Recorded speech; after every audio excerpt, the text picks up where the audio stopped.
All right, all right. Good morning, brothers and sisters. I hope you had a great weekend.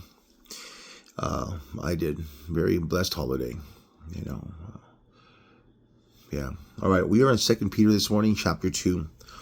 And I'll be honest with you this morning, the whole chapter is all about words. The chapter speaks of destructive doctrines, false teachers, speaking of depravity of false teachers, the deception of false teachers. And this morning, as I read the chapter 2, it's so much about deception.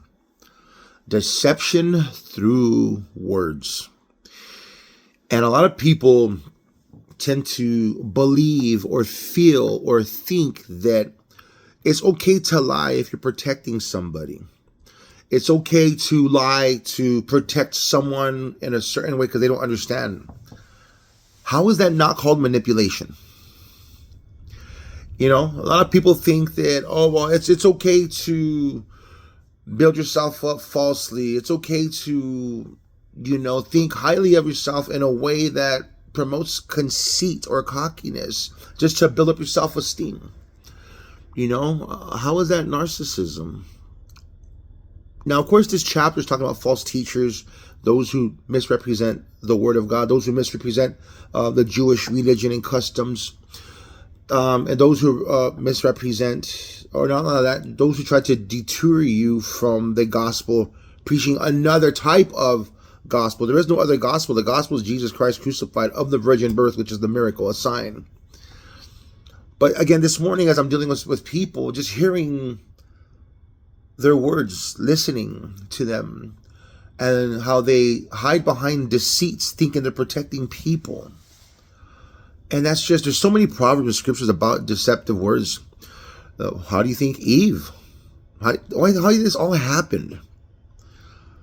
Deception, words.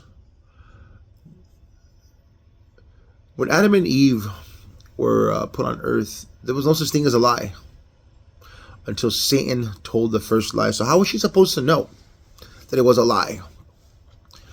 Now, given it became sin because she did not obey, God's command.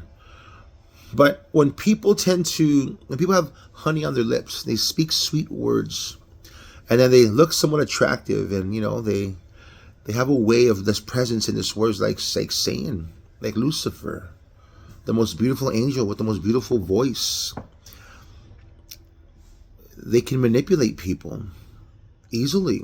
And as I just read this morning, it woke me up because there's so much going on with my court cases and child support, and now the bank, they froze my bank account, and all these different things, all because of a few lies. And I'm just like, Lord, help. But yesterday's sermon from the pastor was confirmation. Everything he said was exactly what I needed to hear, because I do trust the Lord. I know what was right and what was wrong. I know I went wrong, and I admit it. But this is also reaping of the season that I was in, and I get that. And I know that as long as I continue to remain steadfast in Him, He's going to fix everything. It's interesting because I have my bank got, the account got frozen, man. It's just so many things going on where it's like, but yet I got blessed with a sister in the Lord who is opening her door for me to move in a 2-bedroom apartment, and she's just such a blessing, this lady, older woman, just Christian woman. And it's interesting how when the Lord allows me to reap the fruits of my labor due to the words that were used back then, He's blessing me. He's taking my finances, but He's still giving me food, shelter, and clothing. It is a beautiful place. I've been in this predicament before years ago with my first baby mama 1. And I was getting like $5 a week on my check because they were just taking everything from me. But yet during that season, I grew closer to the Lord. And it was all because of words of deceptive words, And I guess this morning what I'm saying is that it's like another season of me or baby mama number 2. All these things going on, and it's just like words of deceit. Deceptive words being used that are causing gossip, that are causing backbiting, that are causing people who are easily manipulated to turn against me. And the thing is, they're not turning against me, they're turning against the Lord within me. The verses stood out this morning, and this is why I kind of got there. Verse 11, we're talking about, whereas angels who are greater in power and might do not bring a reviling accusation against them before the Lord. He's talking about here the people who are the deceptive teachers, these deceptive leaders, these false prophets who are falsely speaking words saying, thus saith the Lord. They're not prophesying, they're prophesying. You know what I'm saying? And he's just like, Peter's writing, even the angels who are mightier in power, because, our angels, we all have an angel, but the world calls it a guardian angel. We are all assigned an angel that goes and reports to the Lord what we are doing. But he says here, even the angels who are greater in might and power, they don't bring a reviling accusation against us. They don't go to God and speak to God, oh, he's doing this, he's doing that. They don't have a heart of bitterness or deceit. They're simply giving facts. I love the fact that down here I have an insert. It's a study Bible with notes, and it says here, the study Bible portion, the note that piggybacks onto this verse says this: the idea here is that the holy angels who were given responsibility to report to God on the actions of The idea here is that the holy angels who are given responsibility to report to God on the actions of fallen angels and wicked men do not rashly accuse or condemn, but merely report facts, as they are without bitterness, railing. They are courteous in the reports. They don't go and talk bad about what's happening. They report just facts, because they also know that God is in control and that God will deal with these things. As I sit here and think about these guardian angels, we all have one. And, they minister to us, they speak to us, they report to the Lord. And just a quick side note that kind of really got me the other day, as I was listening to this one individual on YouTube. He's a great speaker, talking about our guardian angels and how the Lord has spoken to him, why he hates divorce. And he was saying, the sad thing is that, when we have guardian angels, and this is off topic completely, but I just want to share with you, because we all have guardian angels. He goes, and when you grow up, the guardian angel is with you. And when you get married to your spouse's guardian angel and your guardian angel are together now. So not only are you and your spouse together, but your guardian angel are together now. It's almost like you're building a family. And when you have kids, that child in your marriage has a guardian angel, and that guardian angel stays with your spouses and your guardian angel.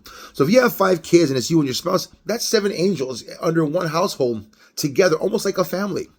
So not only do you have a family, but your angels have a family too, because they're all reporting to God about the duty of the human they're assigned to. But here's the part that really broke my heart. Because of our selfishness, because of our pride, our arrogance, our hardened heart, not wanting to forgive, when we choose to divorce our spouse and we tear apart a family, we tear apart the angels too, because they have to follow their human. So we're not only destroying our family on earth because we cannot forgive, we choose not to because we're hurt of words or this and that. It's just your carnality. But we're separating a family of angels, because when you divorce your spouse, that angel must follow their assignment. Your angel stays with you. Your kids' angels, they split. And it's just like, ooh, all because of what? 9 out of 10, relationships that break up has to do with communication, words. If you don't pray in the morning, if you're not in the Word, if you're not communicating with God, then how are you going to communicate with your brothers and sisters on earth? How are you going to communicate with your spouse or your children? A lot of times children don't respect parents because of a lack of communication. And yet parents start to flex, I'm an authoritarian, you don't know what you're doing. The parents don't know what they're doing either, because they're not communicating with God. I guarantee you, if you see someone who is a good parent, it's because the communication is good with the kids and the communication with God is good. Your relationship with God reflects the relationship with people on earth. Remember that. If someone's lovable and likable and all that, and everyone just likes them, guess what? It's because he's loved and liked by God, because he loves and likes God too. You see what I'm saying? So again, this morning, this whole thing, and I know I got off topic, but I just felt I needed to share that. Just the destruction of divorce, the destruction, of adultery and fornication, the destruction where people are not pure. These angels who it's just, they see everything and report to God. And they don't use deceptive words. They use facts. They don't speak it with bitterness or hate or anger or deceit. They just explain the facts to God, what's going on. So brothers and sisters, this morning as I get up and I'm going about my business, looking at this paperwork for certain things, it's like, Lord, give me the wisdom to behave wisely and the wisdom to lead your people. The understanding of who I am in him. The understanding of his word and how to apply it. And the knowledge how to live in this world and not be a part of it. But also to speak as he speaks. To control my tongue. To control my emotions and my heart. To heal my heart that it will not go astray. To heal my mind that it will stay at perfect peace because my mind is on him and I trust him. And it's just, not an emotional morning, but an emotional morning. I love you guys. I got to go. I'm rambling on. Hey, peace be with you. I love you. Have a blessed Monday. Have a blessed week. May the joy of the Lord be your strength. Remember, choose wisdom over the world. God bless.